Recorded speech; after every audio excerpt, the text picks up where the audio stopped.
ఒక విషయం స్పష్టం చేయదలుచుకున్నాం అధ్యక్ష. ఇది కేవలం చేంజ్ ఆఫ్ ల్యాండ్ యూజ్ కాదు, రాబోయే తరాలకు మా ప్రభుత్వం వేస్తా ఉన్న ఒక ఆరోగ్యకరమైన ఫౌండేషన్ పునాది. మరి ఒకప్పుడు అవుట్స్కట్స్ లో ఉన్న ఈ పారిశ్రామిక ప్రాంతాలు ఇవన్నీ కూడా ఈ రోజు సెంట్రల్ బిజినెస్ డిస్ట్రిక్ట్స్ గా మారిపోయాయి. అప్పుడు పరిశ్రమల కోసం కేటాయించిన చోటు నేడు లక్షలాది మంది నివసించే రెసిడెన్షియల్ కాలనీస్ వెలిసాయి అధ్యక్ష. నాడు ఫ్యాక్టరీకి మన ఇంటికి మధ్య కిలోమీటర్ దూరం ఉంటుండే, నేడు ఫ్యాక్టరీ గోడ పక్కనే అపార్ట్మెంట్ ఉంది. భూగర్భ జలాల్లో ప్రమాదకరమైన హెవీ మెటల్స్, లెడ్ గానీ మెర్క్యూరీ గానీ ఆర్సెనిక్ స్థాయిలు ఉండాల్సిన కంటే ఎక్కువ ఉన్నాయి అధ్యక్ష.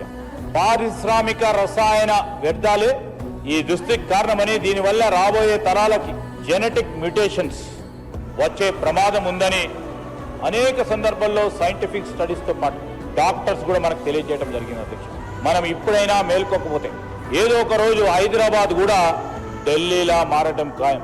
ఈరోజు పిల్లలకు బొమ్మలు బుక్స్ కొనిపించినట్లే ప్రతి ఇంటికి రాబోయే తరాలకు మనం ఈరోజు ప్రికాషనరీ స్టెప్స్ తీసుకోకుంటే అందరికీ కూడా నెబులైజర్స్ ఇవ్వాల్సి వస్తుంది అధ్యక్ష. జరగబోయే నష్టాన్ని ఊహించి నివారణ చర్యలు తీసుకోవడమే ఫౌండేషన్ ప్రిన్సిపల్ అధ్యక్ష పాలసీ. కాలుష్యం చేసేవాడే దానికి శుద్ధి ఖర్చు భరించాలి.